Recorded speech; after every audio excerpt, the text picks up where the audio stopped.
की जय. मंदिरामध्ये विराजमान श्री लक्ष्मीनारायण देव,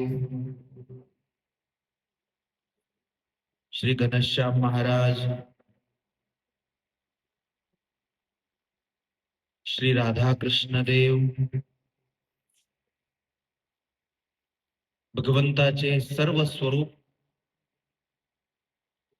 पवित्र भगवंताच्या सानिध्यामध्ये श्रावण महिन्यात शिव महापुराण कथा कथेमध्ये उपस्थित सर्व हरिभक्तांना जय श्री स्वामीनारायण.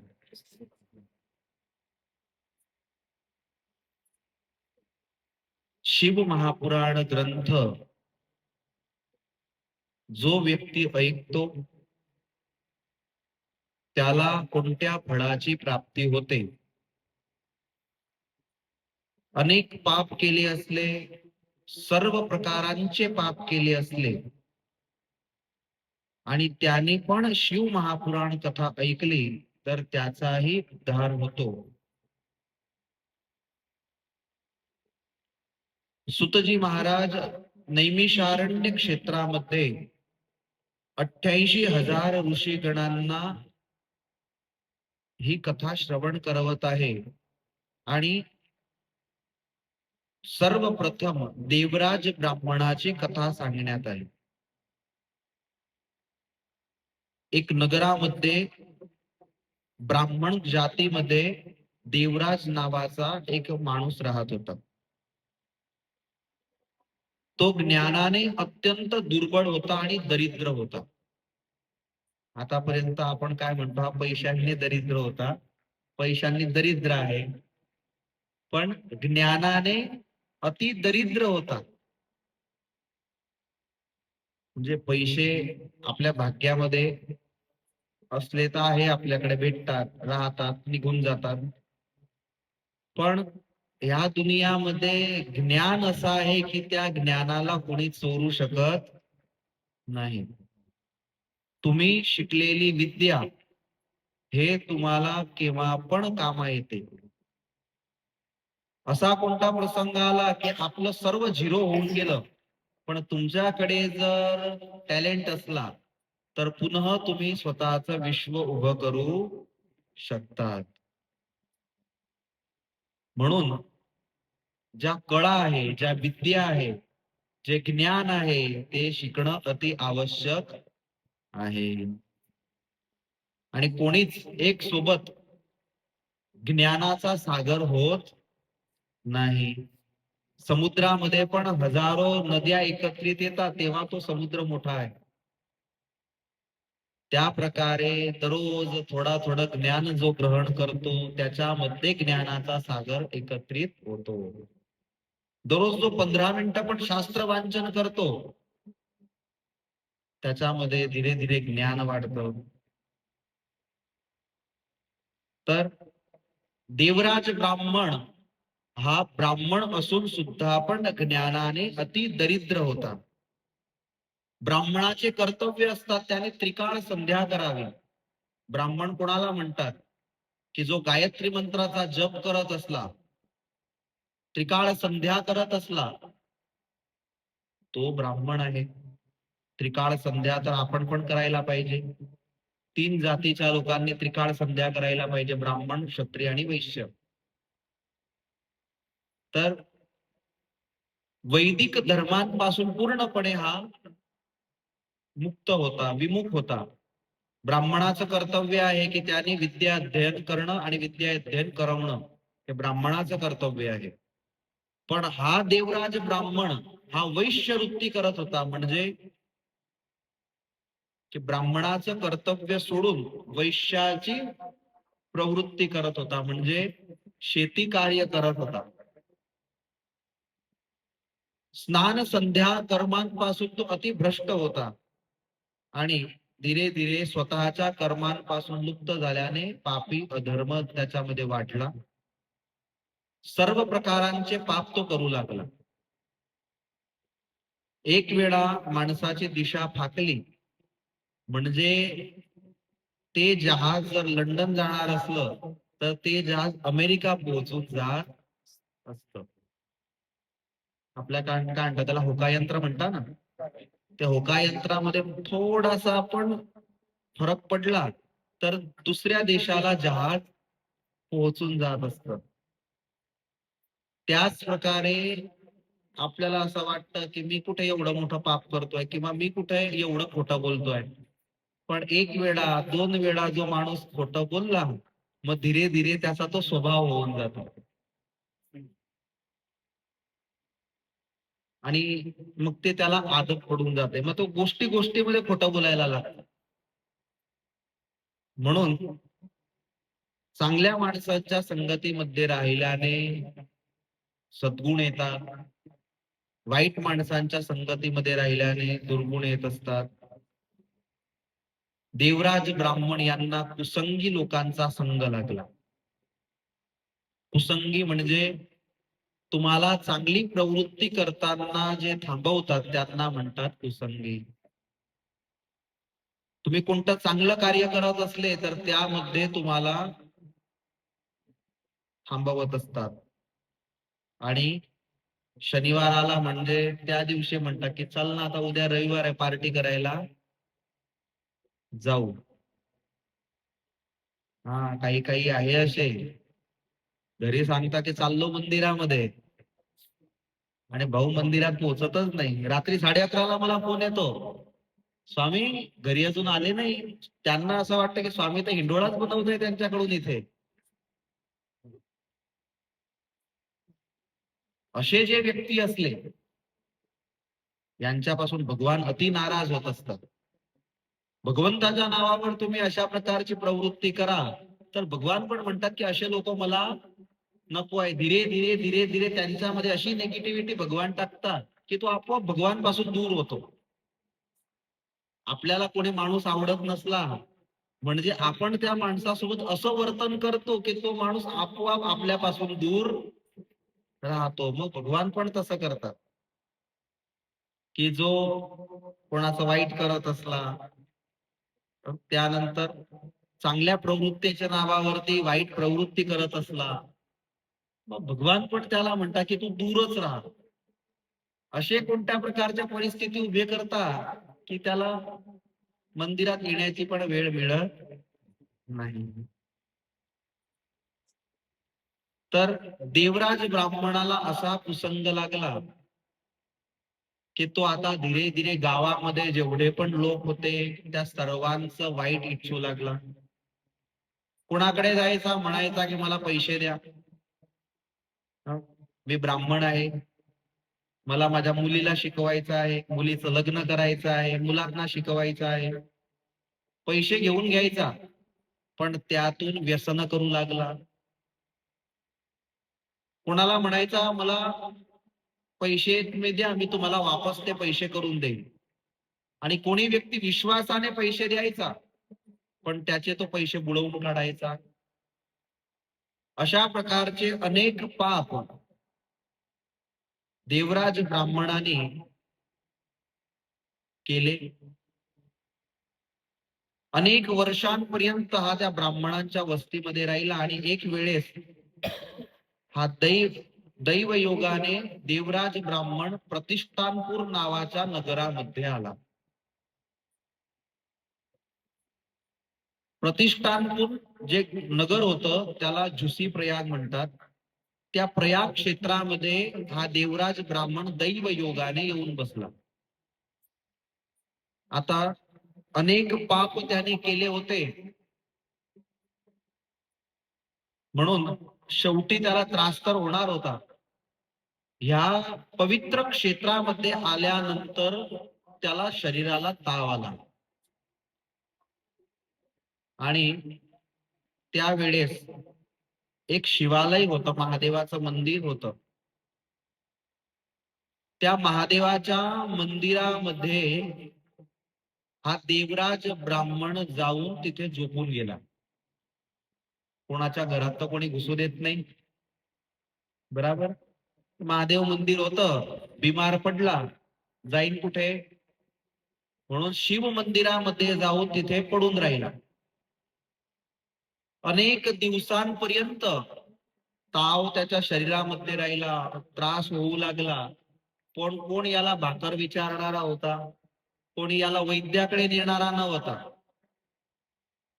अनेक महिन्यांपर्यंत तो देवराज ब्राह्मण तिथे तसाने तसा तरफडून पडून राहिला आहे. आणि त्या समयामध्ये श्रावण महिना आला आणि श्रावण महिन्यामध्ये एक ब्राह्मण त्या शिव मंदिरामध्ये शिव महापुराणाची कथा करू लागला. आणि शिव महापुराणाची कथा होत होती. हा जो देवराज होता हा कोपऱ्यामध्ये पडला आहे आणि अनायासे याच्या कानावरती ती शिव महापुराणाची कथा पडू लागली. ऐकायची तर नव्हती. शरीरामध्ये अशक्ती होती, शरीराला ताव होता आणि म्हणून उभा होऊ शकत नव्हता. ब्राह्मण कथा करत होते आणि ती कथा त्याच्या कानी पूर्ण महिनाभर पडली. भगवान सदाशिवांचं संपूर्ण चरित्र देवराज ब्राह्मणाने शरीराला पीडा होती तेव्हा ऐकलं. पूर्ण जीवनपर्यंत पाप केलं होतं, पण शेवटी त्याला संपूर्ण ही शिव महापुराण कथा ऐकण्यास मिळाली आणि त्याचा अंतिम समय आला आणि यमदूत त्याला घ्यायला आले. आता यमदूत घ्यायला आले, शरीरामधला प्राण ताणू लागले. आपल्याला सध्या वातावरण असं आहे की ताव, खोकला, सर्दी झाली आहे आणि त्याने डोकं दुखत आहे. शास्त्रांमध्ये असं सांगितलं आहे की आपल्या शरीराला 3.5 करोड छिद्र आहे. जेव्हा मनुष्याच्या शरीरातून जो पापी असला, ज्याने पुण्य कर्म किंवा सत्कर्म केले नसले, त्याच्या शरीरातून जेव्हा प्राण निघतात आणि यमदूत घ्यायला येतात, तेव्हा 3.5 छिद्र जेवढे आहे तेवढे त्याला रोग असले तेवढं जे दुःख होतं. एक डोकं दुखतं तरी पण आपल्याला कसं वाटतं की कोणीतरी डोक्यामध्ये मारताय जोर जोरात, केवढं बेचैन वाटतं, झोपून राहतो आपण. तर तो एक रोग झाला. तसे 3.5 करोड रोग झाल्यानंतर जी पीडा होते तशी पीडा शरीरातून प्राण निघताना होत असते. भगवान स्वामीनारायण म्हणतात की जो भगवंताचा भक्त असतो त्याचा सहजरितेने देहातून प्राण निघतो, पण ज्याने पाप कर्म केले असले त्याला अनेक त्रास सहन करावे लागतात. आता देवराजने तर पाप केले होते, आधी यमदूत घ्यायला येऊन गेले. यमदूतांनी मारून मारून शरीरातून जीव काढला.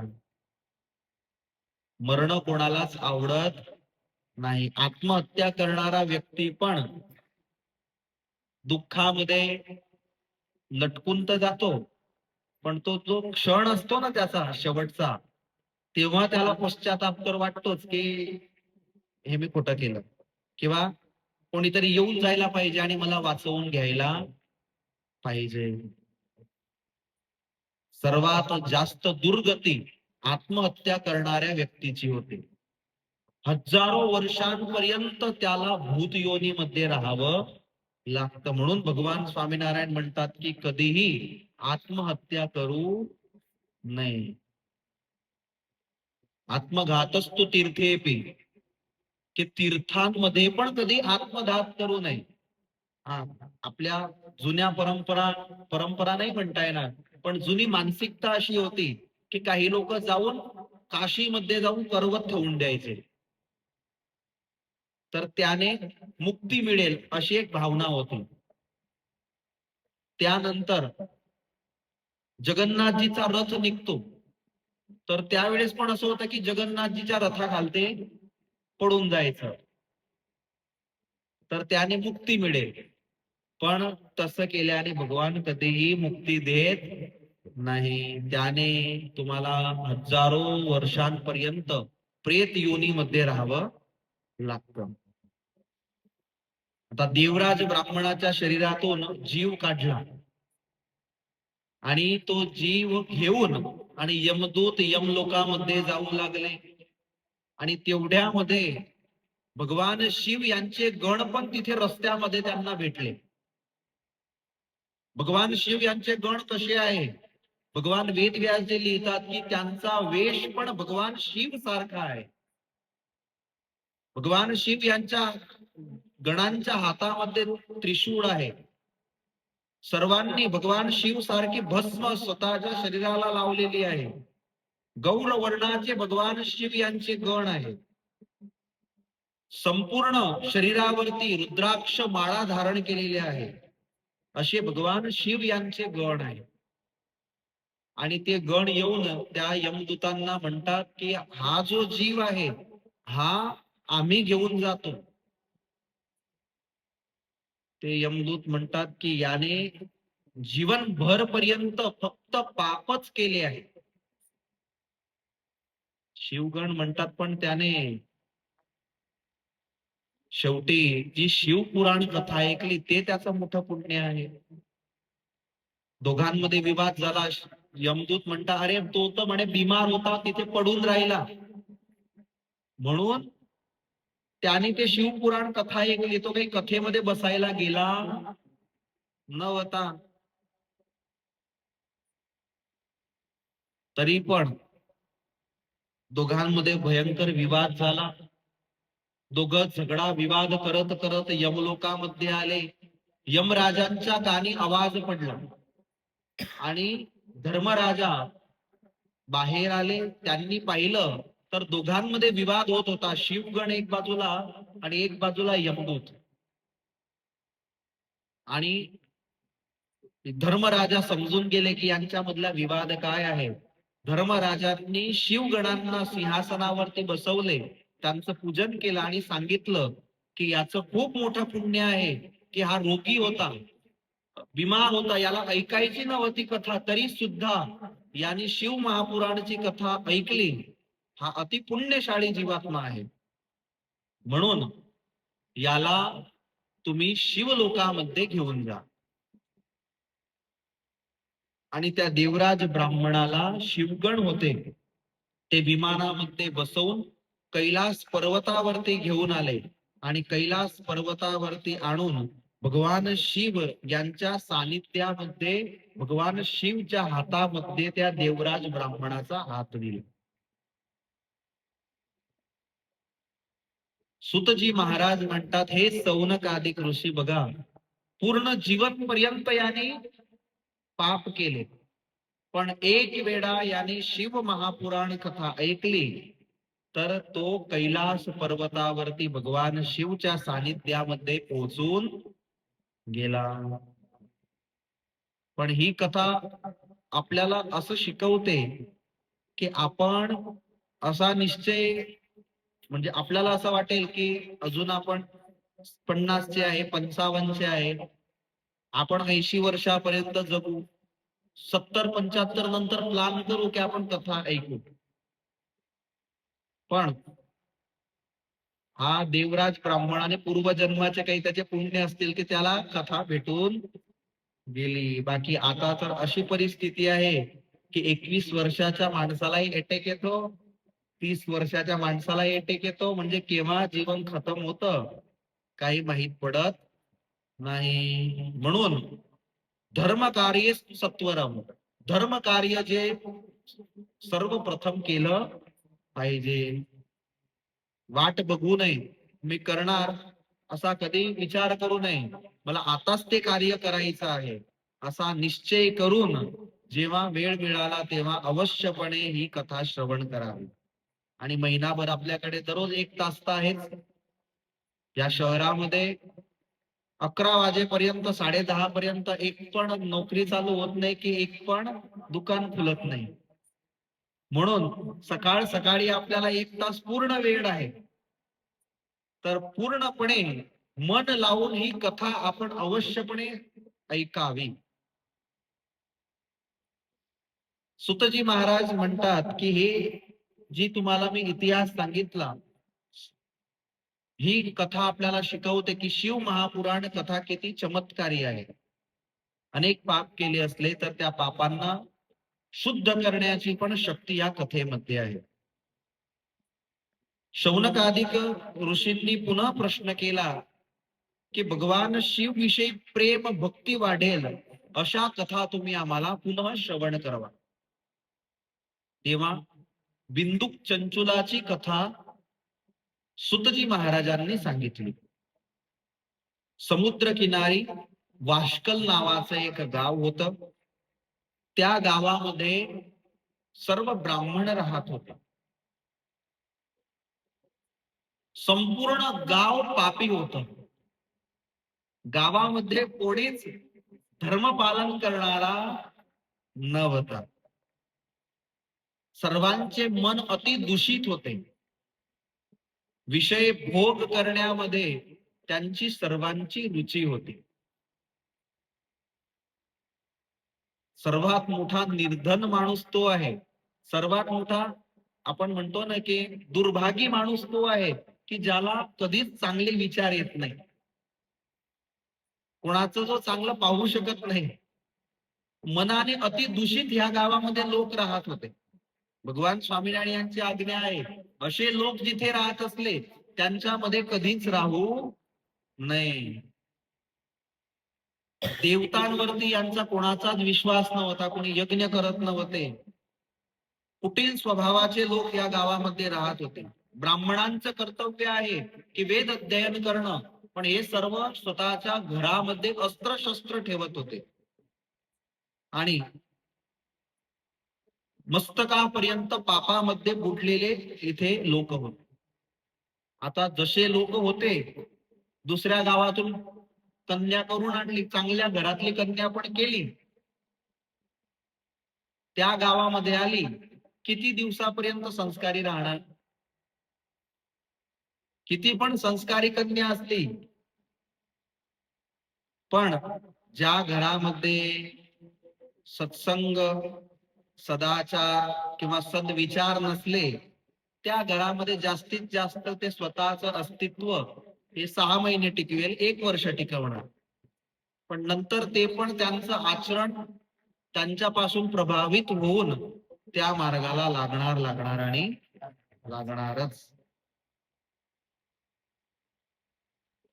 आपले चांगले चांगले सत्संगी लोक, मी आता लंडनला, आफ्रिकाला गेलो ना, असे लोक की जे ही माझी माळा आहे ना, ह्या माळेपेक्षा पण जाळ माळ घालणार आहे, माझ्या शेंडीपेक्षा पण मोठी शेंडी ठेवणार आहे, माझ्यापेक्षा पण जास्त वेळ पूजा करणार आहे, असे लोक जेव्हा विदेशच्या धर्तीवरती जात असतात तेव्हा वर्षांपर्यंत सत्संग टिकवतात. जर मंदिर असलं तर ठीक आहे, संत असले तर ठीक आहे, पण जिथे संत मंदिर आहे तिथे पण संध्याकाळ झाली म्हणजे पब मध्ये जाणारे लोक आहे. तुम्ही विचारा की ह्या तुमच्या सोसायटीच्या बाजूला हा पब आहे, इथे कोण जास्त लोक येतात? म्हणजे तुमचे सत्संगी लोक असतात. जे सकाळी तुमच्या कथात बसले असतात तेच सर्व संध्याकाळी इथे असतात. हा काय आहे? हा संघ दोष आहे. तसं वातावरण, लोकांपासून तो प्रभाव, आणि धीरे धीरे धीरे धीरे असं वाटतं की मग काय हरकत आहे थोडस घ्यायला. आपण एक ते सूत्र आहे ना, जसा देश तसा वेश, याचा उलटा उपयोग केला जातात लोकांमध्ये. आणि मग धीरे धीरे त्यापासून प्रभावित होऊन, कारण की शास्त्रांमध्ये सांगितलं आहे की ती भोगभूमी आहे, म्हणून मग तिथे अशा प्रकारचं वर्तन होत असतं. चांगले चांगले सत्संगी पण अशा मार्गी लागून जात असतात. म्हणजे याचा अर्थ काय झाला की प्रभाव, जागेचा प्रभाव, लोकांचा प्रभाव, वातावरणाचा प्रभाव माणसावरती अवश्यपणे पडतो. म्हणून आता बाकीच्या ज्या स्त्रिया त्या गावामध्ये यायच्या त्या पण कुटील स्वभावाच्या झाल्या, स्वेच्छारिणी झाल्या, पापासक्त झाल्या आणि व्यभिचारिणी त्या स्त्रिया त्या गावामध्ये राहणाऱ्या होत्या. त्या गावामध्ये बिंदुक नावाचा एक ब्राह्मण राहत होता. तो तर पापीच होता. गावच पूर्ण पापी होतं, अधर्माचं आचरण करणारं होतं. त्याचं लग्न झालं चंचुला नावाच्या एक स्त्री सोबत. ती अति संस्कारी होती, धर्म पालन करणारी ती स्त्री होती. पण काय माहिती खोटं बोलून लग्न करून आला असेल हा. आणि काही दिवसांपर्यंत भावने दाखवलं नाही, पण लग्नानंतर काही महिने जातात आणि नंतर माहिती पडतं. आपण पाहतो ना, लग्नानंतर काहीच महिन्यांमध्ये डिवोर्स होत असतात. का? कारण की सोबत राहायला लागलो म्हणजे स्वभाव माहिती पडतात. सोबत राहायला लागलो म्हणजे एक दुसऱ्यांचे स्वभाव सर्व माहित पडतात, व्यवहार माहिती पडतात. मग नंतर असं वाटतं की हे तर दिसत होते त्यापेक्षा जास्त खतरनाक निघाले. बाकी त्याच्या आधी 6-6 महिन्यापर्यंत फोनवर बोलत असतात, तेव्हा काहीच माहित पडत नाही. आपल्याला हे दिसणारे डोंगर दुरून एवढे सुंदर दिसतात, असं वाटतं ते डोंगरावरती जावं, मस्त जेवण करावं. पण तिथे जा ना, मग तिथे काटे असतात. हा, तिथे कुठे बसा म्हणजे जीव घाबरतो, इथून साप येईल का, इथून वाघ येईल का. म्हणजे दुरून डोंगर चांगले दिसत असतात, पण जवळ गेल्यानंतर ते भयंकर वाटतात. त्या प्रकारे आता लग्न तर होऊन गेलं बिंदुक चंचुलाचं. पूर्वीचा काळ डिवोर्सचा तर नाव होता. झालं म्हणजे मग त्याच्यासोबतच लटकायचं. आणि आपला धर्म तर, आपला सनातन धर्मामध्ये तर 7 जन्माची बुकिंग आहे डायरेक्ट. एक जन्माचा तर नाहीच आहे. आला म्हणजे 7 जन्मापर्यंत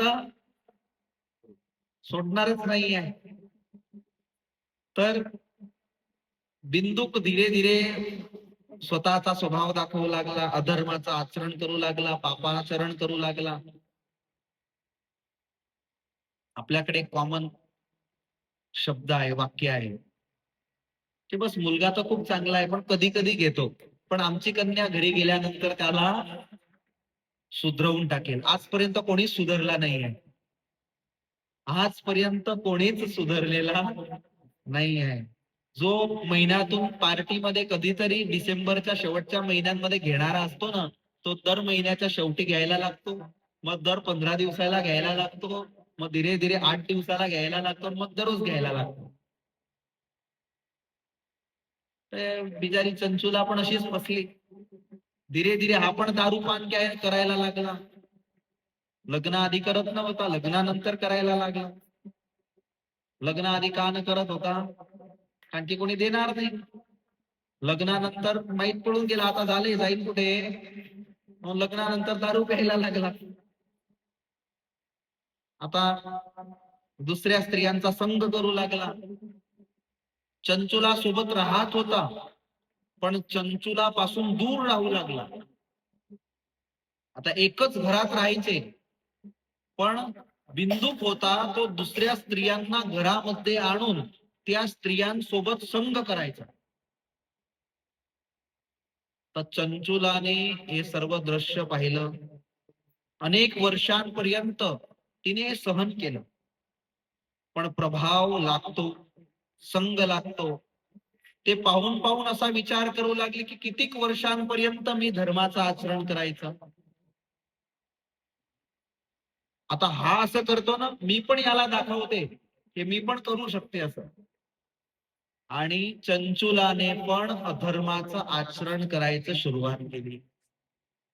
धीरे धीरे दुसऱ्या पुरुषांच्या संघामध्ये आली.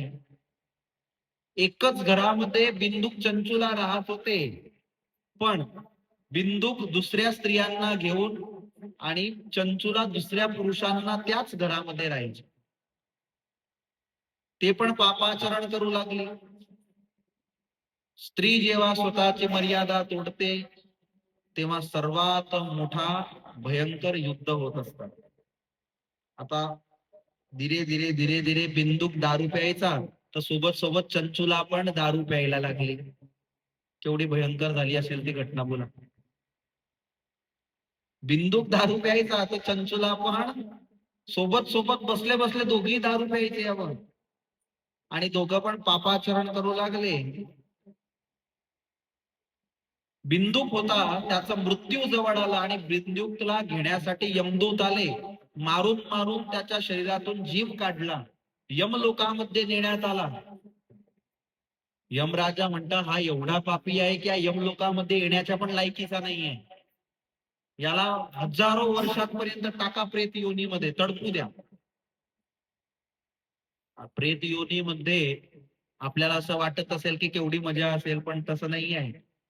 खूप कष्ट आहे. असं म्हणतात की प्रेत असला त्याला सुईच्या, तोच आपण नाक म्हणतो ना, त्या सुईच्या नाका एवढा कंठ असतो. तो पाणी पण पिऊ शकत नाही आणि खाऊ पण शकत नाही. आणि पाणी आणि जेवण तर सर्वांनाच पाहिजे आहे. म्हणून कोणाच्या तरी शरीरात आल्यानंतर चांगलंच खातो. प्रेत योनीमध्ये बिंदूक पडला आणि विंध्य पर्वतावरती खूप त्रास सहन करू लागला. आता चंचुला एकटी राहिली. दिवसेंदिवस जास्त पापाचरण करू लागली, एवढं पापाचरण करू लागली की पूर्ण गाव खराब केलं तिने. पूर्ण गाव एकत्रित झालं. पूर्ण गाव म्हणता या स्त्रीला गावाच्या बाहेर काढा, नाहीतर पूर्ण गाव बर्बाद करून टाकेल ही स्त्री. पूर्ण गावाने पैसे एकत्रित केले आणि पैसे एकत्रित करून त्या चंचुराला दिले की म्हणे बाई तू एक काम कर, आता तू तीर्थयात्रा करू नये गाव लोकांच्या पैशांवर. हिला आनंद झाला, चला मस्त फ्री मध्ये तीर्थयात्रा होऊन जाईल. आणि सर्व गाव लोकांनी पैसे एकत्रित केले, चंचुलाला दिले आणि चंचुला ते पैसे घेऊन आणि तीर्थयात्रा करण्यासाठी निघाली. तीर्थयात्रामध्ये फिरू लागली. कधीच दुसऱ्यांच्या पैशांवरती केलेली तीर्थयात्रा फळ देत नाही. हमेशा तीर्थयात्रा ते स्वतःच्या पैशांनी करायला पाहिजे. तीर्थयात्रा करण्याचे नियम असतात, त्या नियमांचं पालन केलं तरच तीर्थयात्रेचं फळ तुम्हाला मिळतं. तीर्थयात्रा करायला ही स्त्री निघाली, सर्वत्र फिरू लागली. त्यामध्ये गोकर्ण क्षेत्रामध्ये ही स्त्री आली, जिथे गोकर्ण महाराजांनी धुंदुकारीचा मोक्ष केला होता. त्या तीर्थामध्ये सर्वत्र फिरू लागली. त्यामध्ये एक महादेव मंदिराच्या समोरून हे चंचुला निघाली. त्या महादेव मंदिरामध्ये शिव महापुराणाची कथा होत होती आणि शिव महापुराण ग्रंथामध्ये पुढे यमलोकाचं वर्णन येतं. त्या यमलोकाच्या वर्णनाची कथा सुरू होती. त्यामध्ये जे ब्राह्मण देवता व्यासपीठिकावरती बसून यमलोकाचं वर्णन करीत होते, बसलेल्या भाविकांना उपदेश देत होते की बघा यमलोक हा आहे आणि जो पापाचरण करतो त्याला यमलोकामध्ये जावं लागतं. आणि ते ब्राह्मण देवता त्या वेळेस उपदेश देत होते की जे स्त्री परपुरुषांसोबत व्यभिचार करते ते स्त्री मृत्यूनंतर जेव्हा यमलोकामध्ये जाते तेव्हा यमदूत तिच्या गुप्तांगांमध्ये लोखंडाचे अस्त्र शस्त्र, म्हणजे आपल्या भाषेमध्ये इथे जो शब्द वापरलेला आहे त्याला आपण आसारी म्हणू शकतो किंवा त्या प्रकारचं कोणतं अस्त्र म्हणू शकतो. त्या प्रकारचे लोखंडाचे शस्त्र तिच्या गुप्तांगांमध्ये टाकून अनेक प्रकारे तिला त्रास देत असतात. असा धर्म उपदेश, असं वर्णन या चंचुलाने कधीच ऐकलं नव्हतं. तिच्या कानी हा शब्द पडला आणि तरतच ते त्या मंदिरामध्ये आली. घाबरून गेली की हे तर माझं दररोजचं कार्य आहे, व्यभिचार करणं हे माझं दररोजचं कार्य आहे आणि मला उपदेश मिळेल म्हणजे माझ्यासाठीची ही कथा आहे. आणि म्हणून ते येऊन बसले आणि पूर्ण यमलोकाचं वर्णन ह्या चंचुलाने ऐकलं. आणि जशी कथा पूर्ण झाली सर्वे श्रोतागण हे निघून गेले. ते ब्राह्मण व्यासपीठिकावरती बसले होते. तुरतच येऊन त्या चंचुलाने त्या ब्राह्मण देवताचे चरण पकडले. ब्राह्मण देवताला म्हणते की हे ब्राह्मण देवता, तुम्ही जे आज यमलोकाचं वर्णन केलं ते ऐकून मला रडू येत आहे. जोरजोराने चंचुला रडू लागली, पश्चाताप करू लागली, म्हणू लागली की तुमची कथा ऐकून मला वैराग्य उत्पन्न झाला. तुम्ही जे पाप वर्णन करीत होते ते सर्व पाप मी माझ्या जीवनामध्ये केले आहे. मी सदा निंदनीय आहे. मला धिक्कार आहे की मी सर्व पाप केले आहे. मला आता माझा जीव घाबरत आहे की माझा जेव्हा मृत्यू होईल तेव्हा यमदूत माझ्या शरीराचे तुकडे तुकडे करतील. तो त्रास मी कसा सहन करणार? मला अनेक प्रकारे त्रास देतील, ते माझ्याने सहन होणार नाही. माझी मुक्ती होईल असा मला मार्ग सांगा, माझा उद्धार करा. रडत असलेल्या चंचुलाला ब्राह्मणांनी उठवलं आणि समोर बसवून सांगितलं की हे नारी, तू अति सौभाग्यशाळी आहे की तुला शिव महापुराण कथा ऐकल्याने वैराग्य झाला आणि मृत्यूपूर्वी तुला ही कथा ऐकण्यासाठी मिळाली. म्हणून ऐक, तुला ही संपूर्ण कथा मी श्रवण करवतो. तुला हा जो पश्चाताप होत आहे, हा पश्चातापच तुझे सर्व पाप धुवून टाकणार. म्हणून तू संपूर्ण शिव महापुराणाची कथा ऐक, जेणेकरून तुझं चित्त शुद्ध होऊन जाईल आणि जगदंबा सहित माता पार्वती सहित भगवान शिव यांची प्रसन्नता तुझ्यावरती होईल आणि तुझा भवरोग मिटून जाईल.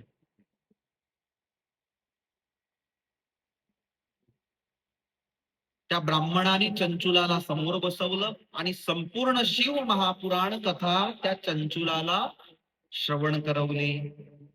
हात जोडून त्या चंचुलाने संपूर्ण शिव महापुराण कथा श्रवण केली आणि जेव्हा संपूर्ण शिव महापुराण कथा पूर्ण झाली तेव्हा चंचुलाने त्या ब्राह्मण देवताला वंदन केले आणि सांगितलं आहे की आज तुम्ही जी कथा मला श्रवण करवली, आता मला असं वाटत आहे की अवश्य मला भगवान शिव यांचं सानिध्य प्राप्त होईल.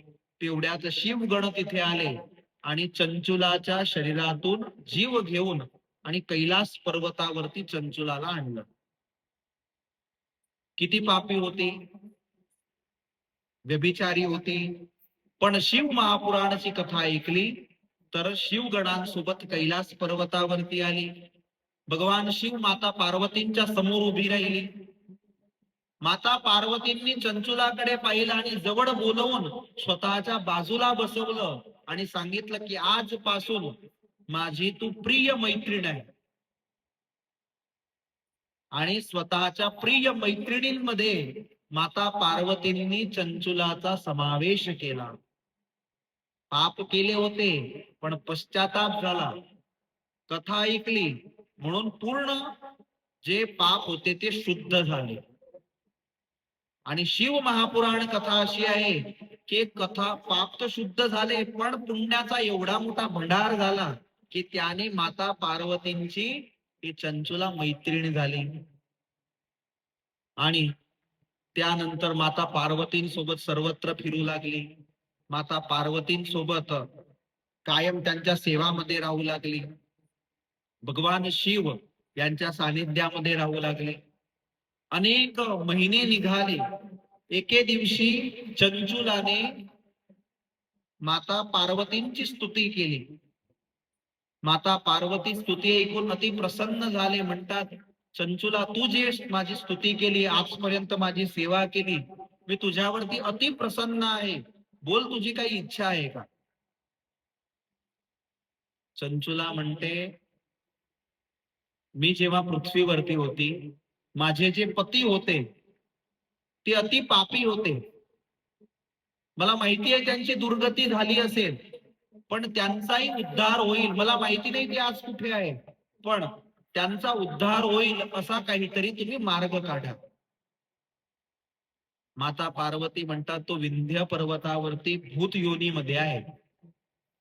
त्याचा उद्धार होईल असा एकमेव रस्ता म्हणजे त्यालाही शिव महापुराण कथा ऐकवावी लागणार. बघा, आता ऐकली तर बराबर, नाही तर भूत झाल्यानंतर ऐकावे लागेल. म्हणून आता बसले बसले व्यवस्थित ऐकून घ्यावे. कारण की त्या टाइमाला भूतला कथा ऐकवणारे वक्ता मिळणार नाही. असं माहित पडलं ना की ह्या खोलीमध्ये भूत आहे, तर त्या खोलीमध्ये रात्री तर केव्हाच आपण जात नाही. तर माता पार्वतींनी शिव महापुराण कथा एकदम विद्वान वक्ता यांच्या मुखातून त्यांना कथा ऐकवावी अशी चंचुलाने प्रार्थना केली. आणि तेव्हा माता पार्वतींनी शिव महापुराण कथा सांगण्यामध्ये अति प्रवीण असे जे तुमरू होते त्यांना बोलवलं. आणि तुमरूला बोलवून सांगितलं की या चंचुलाला तुम्ही घेऊन जा, हे विमान घेऊन जा आणि विंध्य पर्वतावरती जाऊन पापी बिंदुक हा प्रेत योनीमध्ये आहे, त्याला तुम्ही शिव महापुराणाची कथा ऐकवा. तुमरूला अति आनंद झाला. चला, शिव महापुराण कथा, ते पण माता पार्वतींच्या आज्ञेने मला एक प्रेताला ऐकवायची आहे. अति आनंद झाला, कथा सांगण्यामध्ये अति आनंद झाला. आणि विंध्य पर्वतावरती चंचुलाला घेऊन आले. चंचुला बसल्या, सर्वत्र समाचार पसरले की तुमरू हे शिव महापुराण कथा करणार आहे. आणि सर्व जे देवी देवता होते, ऋषीगण होते, ते सर्व शिव महापुराण कथा ऐकण्यासाठी आले. आता आपण सकाळची कथा करतोय की नाही? का सकाळची कथा करायची नाही? प्रॉपर शब्द वापरला. का सकाळची पोथी लावली आहे? दुपारची लावायला पाहिजे होती ना. आता दुपारची लावली असते, तुम्ही बोलले असते. आता सकाळी आम्ही मंदिरात येतो, डबल कसे येऊ? संध्याकाळी येणारे असं म्हणतात की संध्याकाळी लावली असते तर आम्ही पण ऐकली असते. म्हातारे लोक म्हटले असते की आम्हाला लाईटचा त्रास होतो संध्याकाळी. म्हणून ज्याला कथा ऐकायची आहे त्याला कोणतंच विघ्न येत, त्याची इच्छा पाहिजे. मग सकाळी 4 वाजता पण कथा असली तर तो कथा ऐकायला येईल. त्याची इच्छा पाहिजे. आतून इच्छा असली तर कथा कोणत्या पण वेळी असली तर तो ते वेळ चुकत नाही. सर्वे काम होतात. जे आपण 6 वाजता उठून करतो ते 5 वाजता उठून केले तर आपोआप काम होतात. तर बिंदूला कथा ऐकवण्यासाठी गेले. तुमरू महाराज कथा करू लागले. आता भूत कधी एक जागेवर बसत नाही. भूताचं मन कथामध्ये लागत नाही. आता ते भूत इकडे तिकडे पडू लागलं. आपल्या शास्त्रांमध्ये मनाला भूताची उपमा दिलेली आहे की मन एक जागेवरती स्थिर राहत नाही. कधी 8:30 वाजतील आणि कधी आपण घरी जाऊ. म्हणून आता ते भूत एक जागेवर बसत नव्हतं. आता तुमरू महाराज हे तर विद्वान होते, तपस्वी होते.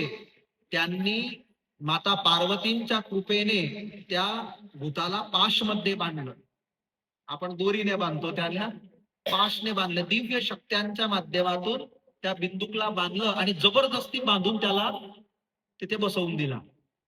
आणि तुमरू महाराजांनी संपूर्ण शिव महापुराण कथा ऐकवली. आणि 7व्या दिवशी कथा जशी पूर्ण झाली तसा तो प्रेत योनीमधून मुक्त झाला.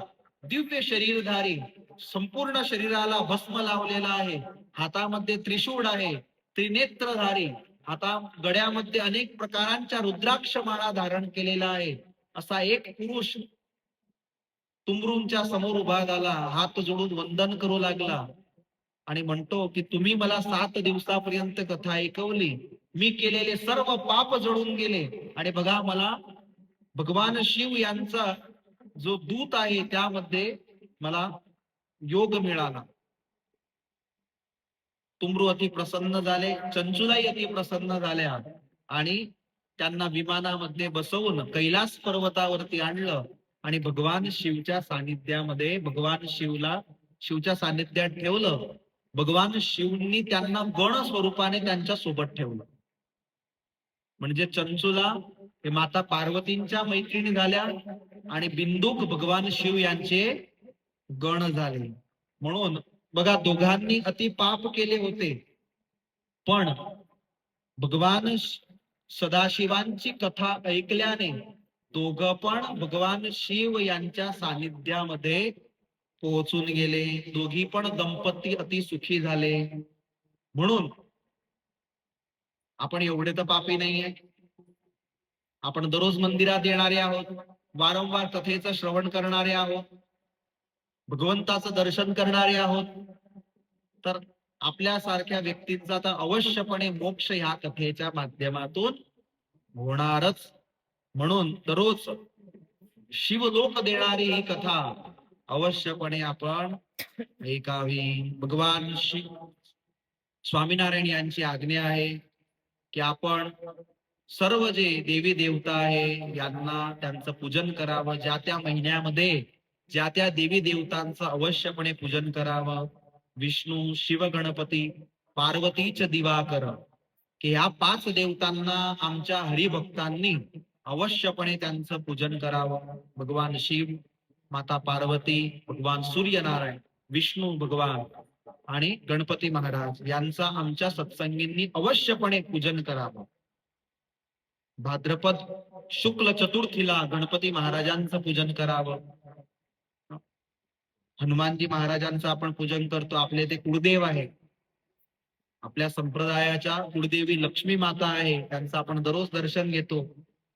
तर श्रावण महिना या भगवान शिवचा महिमा आहे. तर भगवान शिवची अवश्यपणे आपण ही कथा श्रवण करावी. आपल्याला तर भगवान स्वामीनारायणच्या सानिध्यामध्ये जायचं आहे, पण भगवान शिव हे महान भक्त आहे. बघा, श्रीमद भागवतजी मध्ये 10 प्रचेतांची कथा येते. 10 प्रचेता होते. ते 10 प्रचेता राजा पुरंजन यांचे पुत्र होते. पुरंजन राजाने सांगितलं की तुम्ही आता, मी म्हातारा झालो, मी आता जातो वनात, तुम्ही राज्य करा. 10 प्रचेता म्हणता नाही, आम्ही आधी भगवानला प्राप्त करू, नंतर राज्य करू. म्हातारपण कोणी पाहिलंय म्हणे? आधी भगवान, नंतर राज्य, नंतर संसार. आणि 10 प्रचेता पश्चिम दिशेकडे गेले. त्यांना भगवंताची प्राप्ती करायची होती, पण कशी करायची हे माहिती नव्हतं. आणि म्हणून भगवंताची प्राप्ती त्यांना व्हावी मदत करणारे भगवान शिव आहे. जो भगवंताच्या मार्गी चालतो त्याला भगवंताचा मार्ग लवकर मिळावा असा जर कोणी मदत करणारे देव असले तर ते महादेव आहे. महादेवजी भेटले आणि भगवान महादेव यांनी त्यांना संपूर्ण भक्तींचं ज्ञान दिलं आणि उपदेश ऐकून ते 10 प्रचेता जाऊन समुद्रामध्ये त्यांनी 10,000 वर्षांपर्यंत तप केलं. त्यांना भगवान मिळाले आणि नंतर त्यांनी राज्य केलं. म्हणून भगवान प्राप्त करण्यासाठी आपण भगवान स्वामीनारायणची उपासना करणारे आहोत, पण भगवंतापर्यंत आपल्याला लवकर पोहोचवणारे, आपल्याला भक्ती मार्गामध्ये मदत करणारे देव पण देवादिदेव महादेव आहे. म्हणून त्यांची कथा आपण अवश्य ऐकली पाहिजे. दररोज त्यांचा अभिषेक या श्रावण महिन्यामध्ये तरी आपण केला पाहिजे. तर आपल्या इथे तर स्फटिक शिवलिंग आहे. भारतामध्ये बोटावर मोजण्या एवढ्या जागेवरतीच हे स्फटिक शिवलिंग असणार. तर अवश्यपणे आपण त्या शिवलिंगाचं दररोज पूजन केलं पाहिजे.